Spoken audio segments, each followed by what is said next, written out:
Friends, welcome back to our my channel Puja D ব্লগে তোমাদেরকে অনেক স্বাগত, অনেক ভালোবাসা নিয়ে চলে এসেছি আজকে একটা নিউ ব্লগ নিয়ে। তো আজকের হলো রবিবার, বিকেল 4টে থেকে ব্লগটা স্টার্ট করেছি। তো জানি না কতটুকু কি তোমাদের সঙ্গে শেয়ার করব, তবু প্লিজ তোমরা কেউ স্কিপ না করে দেখো। আশা করছি পুরো ব্লগটাই তোমাদের ভালো লাগবে। তো এখন ছান্দেরপুরে বসে তোমাদের সঙ্গে কথা বলছি। এসেছিলাম ছান্দেরপুরে কথা বলার জন্য তোমাদের সঙ্গে, এসেই বৃষ্টি শুরু হয়ে গেছে, সকাল থেকে প্রচুর বৃষ্টি। তো দেখো আমার পাপানো এসছে, কেমন বকবক করছে তোমরা জাস্ট একটু দেখো। তো ফ্রেন্ডস, দেখতেই পাচ্ছ আমার পাপান এখানে মন্দিরের কাছ থেকে ঘুরঘুর করছে। আসলে ও দেখছে যে দরজার গায়ে যেই মন্দিরের গ্রিলটার গায়ে কী লাগানো রয়েছে, ও জাস্ট সেটাই দেখছে। আসলে এটা একটা নেট লাগিয়েছে, প্লাস্টিকের নেট মতো। তোমাদের দাদাভাই আসলে এই ফাঁকগুলো থেকে না বিড়াল ঢুকে যাচ্ছে, ঢুকে ওখানে ঘুমিয়ে থাকছে, মন্দিরের ভেতরে গ্লাস টাসগুলো ফেলছে, তো সেই জন্য আর কি। আর আকাশে দেখতেই পাচ্ছ আজকে প্রচুর মেঘ হয়েছে, আর ঝিপঝিপ করে বৃষ্টিও মাঝে মধ্যে পড়তেই রয়েছে। তো যাই হোক, চলো। আর দেখতেই পাচ্ছ বৃষ্টি হয়েছিল জানো তো সকাল থেকে, তো ব্লগটাও স্টার্ট করতে পারিনি। উঠোনে কেমন জল হয়ে গেছে দেখতে পেয়েছো। আর আমাদের পাটকাঠি আনা শুরু করে দিয়েছে মা। আমাদের পাট নেই, যে সুদের পাট ছিল, তো ওখান থেকে পাটকাঠিটা আনা হচ্ছে আর কি। আর এদিকে দেখো বৃষ্টি পেয়ে আমার অ্যালোভেরা গাছগুলো কেমন সুন্দর করে সব আবারও তাজা হয়ে উঠছে। আসলে রোদ্দুরের জন্য অনেকটাই ঝিমিয়ে পড়েছিল, আর বৃষ্টির জল পেয়ে তো পুরো ঝরঝরে হয়ে গেছে, ফ্রেশ হয়ে গেছে অনেকটা।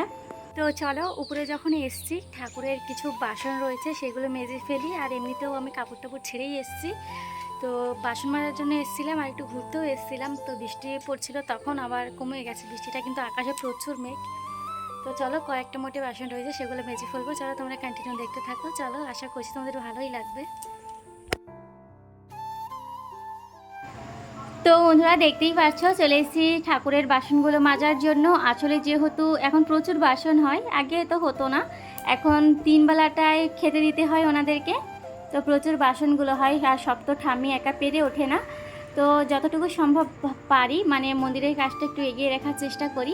তো খুব আমি তো 3 বেলা আসতে পারি না, আমি হয়তো 1 বেলা কিংবা 2 বেলা আসতে পারি, যেহেতু বাড়ির প্রচুর কাজের চাপ থাকে। আর মার তো সবসময় বাড়িতেই থাকে না, মাঠেই থাকে। মার কথাতে ছেড়েই দেওয়াও, মার মাঠ ভালো তো মাই ভালো, আর বাড়িতে একমাত্র আমি সব কিছু গোছগাছ করে রাখার জন্য। তো যাই হোক, এই যে থালা বাসনগুলো মেজে নিয়েছি। আর জানো তো লেবু প্রসাদ দিই, সেই জন্য প্রচুর দাগ হয়ে যায়। আসলে তোমরা যেই ওই বাসনগুলোয় লেবু রাখি, তো কেটে যেই প্রসাদগুলো ফলগুলো হয়, তো দাগই হয়ে যায় ভীষণ। তো যাই হোক, বাসনগুলো মেজে নিয়েছি, এখন ছাদটা খুবই সুন্দর করে ঝাড় দিয়ে নিচ্ছি। প্রচুর নোংরাও হয়েছে দেখতেই পারছো। চিকুর তো দুষ্টুমির শেষ নেই, দেখতেই পারছো পাইপ নিয়ে কেমন খেলা করছে। যাই হোক, উপরের কাজ তো মিটে গেছে, এবার চলে এসেছি নিচে। দেখো খাটটা কেমন অগুছালো দেখতেই পারছো। তো পুরো এসছি, অনেকক্ষণ হয়ে গেছে, উঠোনটাও ঝাড় দিয়ে নিয়েছি। কয়েকটা থালা বাসন ছিল সেগুলোও মেজে নিয়েছি, সেগুলো তোমাদের সঙ্গে শেয়ার করতে পারলাম না। তার কিছুক্ষণের পর অনেকক্ষণ পরে চলে এসেছি ঘরটা গোছগাছ করার জন্য।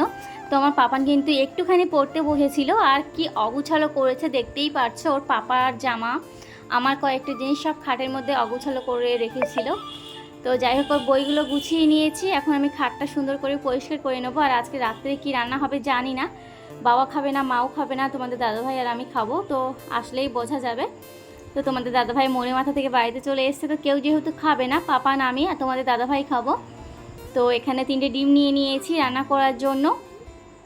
তো চলো ডিম 3টে রান্না করে নিই। তো ডিম 3টে একটু রান্না করব, ঝাল ঝাল করবো। তোমাদের দাদাভাই তো প্রচুর ঝাল খেতে ভালোবাসে, তোমরা জানো তোমাদের দাদাভাই কিন্তু প্রচুর ঝাল খায়। যারা জানো না তাদের জন্য বলছি, তোমাদের দাদাভাই এত এত ঝাল খায়। আমি তো প্রথমে ঝাল খেতেই পারতাম না, তোমাদের দাদাভাইয়ের সঙ্গে পড়ে আমিও শিখে গেছি। তো যাই হোক, আমার তরকারিটা রান্না কমপ্লিট হয়ে গেছে। আজকে জানো তো প্রচুর কাজবাজগুলো গোছগাছ করে রাখবো। তো খেয়ে দিয়ে চলে এসেছি। এটা কিন্তু আমি অনেক দিন রাত্রে কোনো কাজ করতাম না, এটা পুরো অনেক দিন পরেই করছি। আসলে সকালবেলাতে উঠে না আমার প্রচুর কষ্ট হয়ে যায়, ঘুম থেকে ওঠার পরে আমি এ দেয়ালে বাড়ি খাই, নাহলে ওই দেয়ালে বাড়ি খাই, ঘুমের ঘোরটা আমার কাটে না, প্রচুর কষ্ট হয়ে যায়। যেহেতু অনেকটা রাতে শুতে হয়, খুবই ক্লান্ত হয়ে যায় সারাদিন এমনিতেও। তো আজকের ভাবলাম উনুনটা লিপে রান্নাঘরটা পেরে সব কাজবাজ আর কি গুছিয়ে রাখবো, সেটাই ভাবলাম। তো এটা জানো তো আমি কখন করতাম, যখন তোমাদের দাদাভাই কলকাতায় কাজে যেত, তখনই আমি রাত্রে করে রাখতাম, সকালবেলায় ভোরবেলায় 4টের সময় উঠে শুধু ওর রান্নাটা টিফিনগুলো করে দিতাম আর কি। তো সেই সব আমার অনেক দিন করা হয়নি, তো আজকেরই করে রাখছি, কারণ সকালবেলাটা আমার খুবই কষ্ট হয়ে যায়, কিছু বলার নেই। তো যাই হোক, উনুনটাও লিপে নিয়েছি, রান্নাঘরটাও পেয়ে নিয়েছি, এখন চলে এসেছি থালা বাসনগুলো মাজার জন্য। আসলে তোমাদেরকে কি বলবো, আমি প্রায় অনেকবার আমি বাড়ি খেয়েছি। আমি ঘুম থেকে উঠে যখন হাঁটি আর কি, যখন উনুনগুলো রান্নাঘর পরিষ্কার করতে যাই কি যে কোনো কাজটা করি আর কি, তো আমি ভীষণ দেয়ালে বাড়ি খাই, আমার ঘুমের ঘোরটা কাটে না, যতই চোখে জল দিই না কেন। তো ভাবলাম আজকে দেখি, সম্ভব হলে প্রত্যেকদিন করে রাখার চেষ্টা করব। জানি না প্রতিদিন করতে পারবো কি না, তবু দেখা যাক কি হয়। আজকে তো করছি বহুদিন পরে সব কাজগুলো গোছগাছ করে।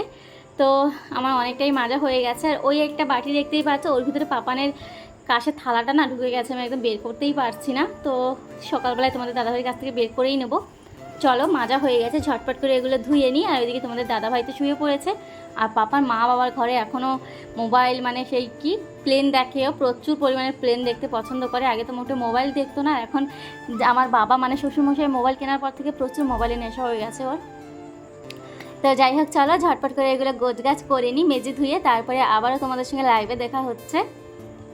তো এই যে ফাইনালি থালা বাসনগুলো সব মাজা কমপ্লিট হয়ে গেছে। তো চলে এসেছি ঘরে, তোমাদের দাদাভাই শুয়ে পড়েছে, ওকে একটু মশারিটা টাঙিয়ে দেবো, দিয়েই পাপানকে ওই ঘর থেকে নিয়ে আসবো। আর জানো তো, মশারি না টাঙালেও হয়, তেমন মশাটা জানলা না খুললে হয় না, আর সাইডে কিছু না দিলেও চলে, কিন্তু যেহেতু পুচকুকে নিয়ে ঘুমাই তো প্রচুর ভয় লাগে। ও যেহেতু আগে যখন পুচকু হয়নি তখন কিছুই মশারি হয়ে টাঙাতাম না, ভুল ভবিষ্যৎ টাঙাতাম না, কিন্তু ও আসার পর থেকে একদমই মিস করি না, প্রত্যেক দিন মশারি টাঙিয়েই শুই, কারণ দিনকাল তো ভালো নয়। তো দেখো আমি চিকুকে ওই ঘর থেকে নিয়ে এসেছি, আরও ন্যানো হয়ে রয়েছে, প্লিজ কেউ কিছু মনে করো না।